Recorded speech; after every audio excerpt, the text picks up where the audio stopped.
Oh, it's you guys. Hiya. So, let's see, what should we talk about today?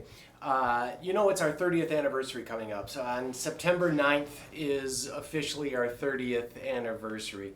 It's probably 30th anniversary here, but about 45 years for me in this industry.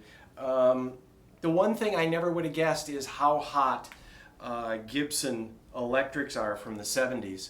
And in retrospect, you can kind of appreciate the guitars from the 70s as they age. First off, the way they look. Here we have a couple of Les Paul Customs, and this yellowed binding and the gold hardware, and the way the whole guitar glows, because really this lacquer goes all over the guitar. Gibson will yellow guitars, but it's a different thing when the lacquer yellows, and only age and time will do that. And it also ages the wood. Now, these Norlin era guitars are unique in so many ways, like it's sunbursted about 11 times. Sunbursted here, sunbursted on the back. The headstock is sunbursted. If you look up here, sunburst, sunburst, sunburst, sunburst. I mean, really, if you worked at the Gibson factory today, and correct me if I'm wrong, they'd fire you for doing that. Hey, Bob, what are you doing? I'm sunbursting the top of the headstock, boss. Why? 'Cause we gotta move it along here. This is 2019. We don't do that anymore. We have costs we've got to manage. We've got banks that own the company now. So we can't do that anymore. My, how things have changed. But in retrospect, looking at this era, I've been saying for some time to you guys, buy 70s Gibsons. And I think it's true. It's starting to come up. Now, don't write to me in 1 month and say I bought a 70s Gibson. It didn't go up yet. But really, they seem to be rising in value. They're harder and harder to get. This is a nice, clean 1979 Les Paul Custom. Everything's straight. The knobs are straight. The pickguard, all of this. This is really a cool guitar. And we have another one here, too, that's a black Les Paul Custom. Now this is the traditional Black Beauty Les Paul Custom. Gold hardware, big blocks on an ebony board. This is a really cool guitar too, all original. Now this one go boom. So this one fell, and that happens, right? But that brings the price down, and these earlier ones are kind of neat.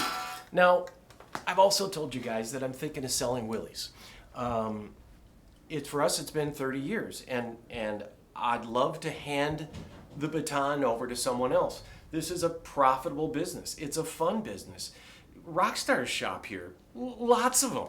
No, really, like movie stars shop here. It's a really fun gig, and it's time for me to pass the baton and take a year off. So if you know somebody, a rich uncle perhaps, who's really into guitars, have them come out. I'd also like to plug Vintage Guitar Magazine. In the early days, this used to be just like a paper newspaper, and then for a while it was just huge. Remember, they were just giant, and they finally put them and made kind of this universal size so it fits.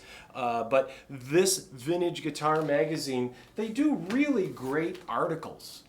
And so hi, you guys at Vintage Guitar Magazine. You've got great writing. You've got writers all over the United States, so it's different perspectives from all over.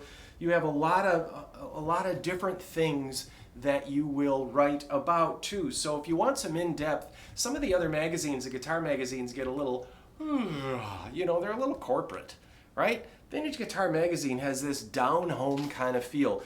We really like it. And when you buy Willys, one of the things you're going to have to do is write ads for this. Now, if you know this magazine, you know we write ads and people think they're kind of funny.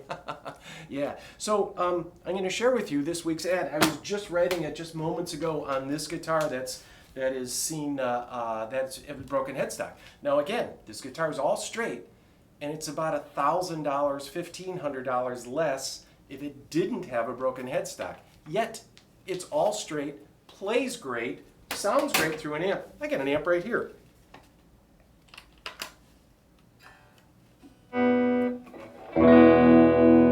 Deep bass, clear treble.